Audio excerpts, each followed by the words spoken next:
Hello, Buckeye Nation. Welcome to week 1. Ohio State is playing Nebraska this week at Ohio Stadium on Saturday. Let's get pumped!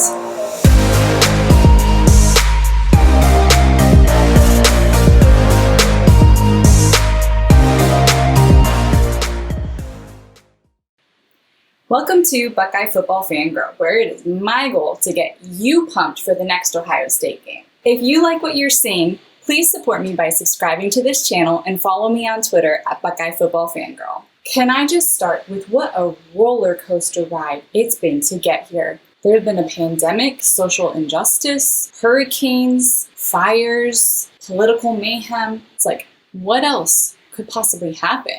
I'm almost scared to ask. After almost having the joy of Big Ten football stripped away from us and not getting to watch this incredible, once-in-a-lifetime football team, I have such an increased appreciation for college football. And I am so thankful for all of those who have never stopped fighting for this season. I have mad respect for the Cornhuskers we'll see on the field this Saturday, who fought hard to have this season played. For Randy Wade and all the other parents of the Big Ten football players who went and protested at the Big Ten headquarters and across college campuses in the Big Ten. For Justin Fields, QB1, who started a petition that garnered over 300,000 signatures saying that we want to play. And from the united front that we saw from Coach Day, Gene Smith, and Christina Johnson, when there was no united front coming from the Big Ten. That brings us to game week and the game this Saturday on October 24th, 2020. It's game 1, baby.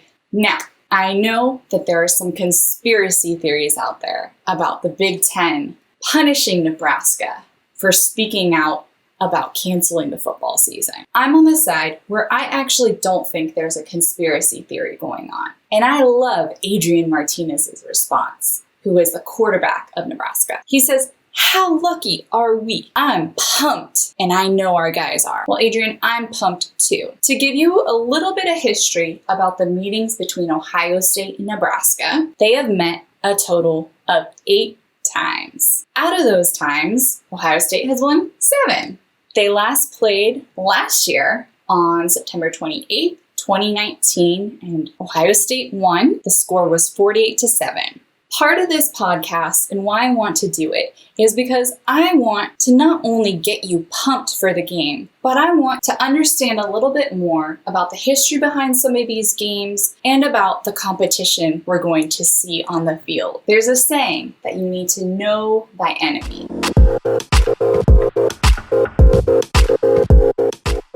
So that's what I'm going to help you do. I'm going to go over a few people who you should know on the Nebraska Cornhusker team and who you might want to keep an eye on this Saturday.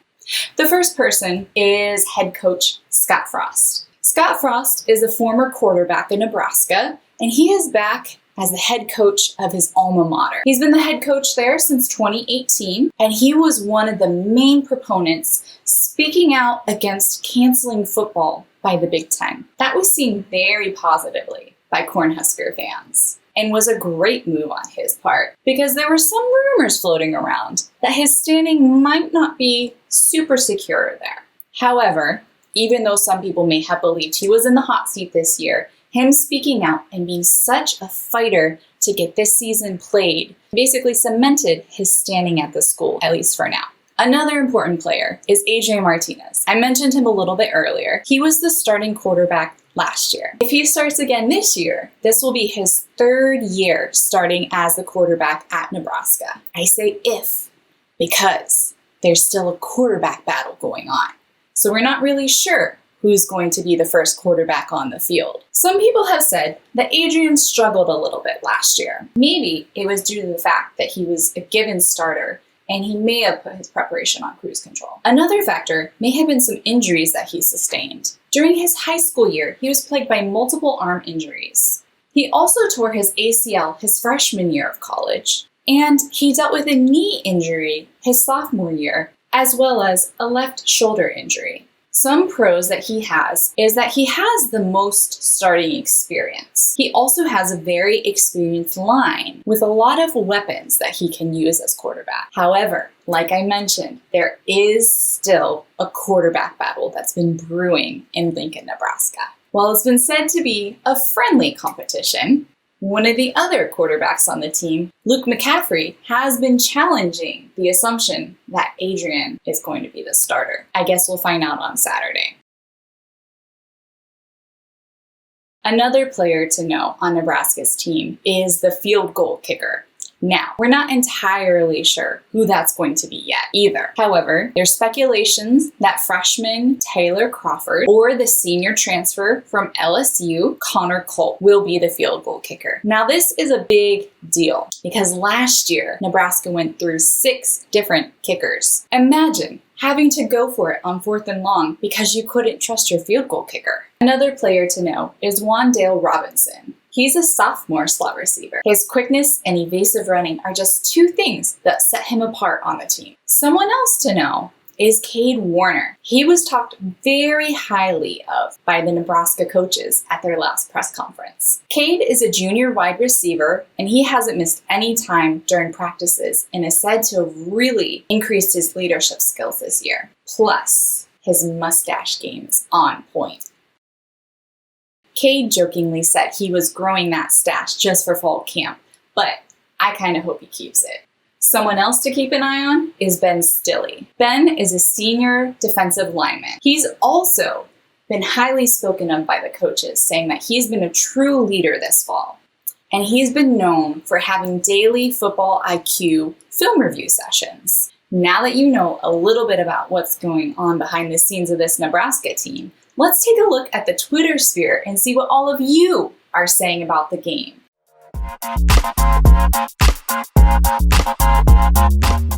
By the way, if you want to share a tweet and have it featured on this show, tag me at Buckeye Football Fangirl. Jess at BuckeyeTXGRL2_0 says, Ohio State football is back. This is not a drill. Jess, I am with you and so excited about that. Sean Blackburn at SeanB_12, just patiently waiting for the Saturday morning when I wake up knowing I get to watch Ohio State rip the doors off of Nebraska. Well, Sean, that's a little intense, but I am with you, and I am so excited for this Saturday. Trace says, at _feedoverlove, Ohio State football almost here. Raise the roof! Trace, I'm stoked too. Mechadon says, at Mechadon Music, I'm looking forward to Ohio State reminding the rest of the nation of what real college football looks like. Me too.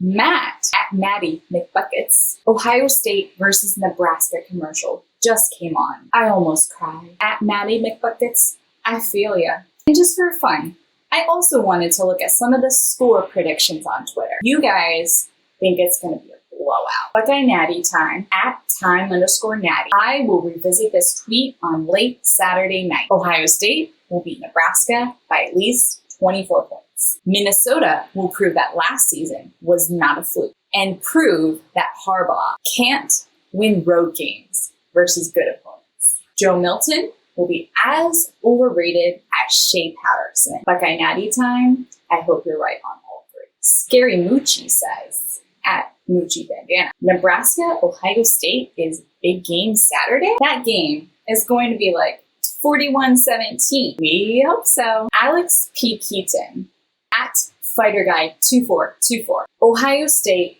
opened as a 21.5 favorite against Nebraska. My prediction, Buckeyes 96, Cornhuskers 3.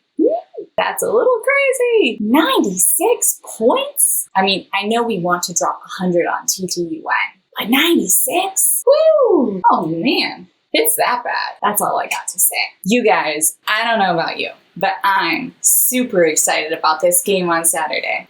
I cannot wait to see these hungry Buckeyes unleashed. As we get ready for Saturday, don't forget to subscribe for notifications on when my next hype video drops. I'll see you on the other side of this game. OH!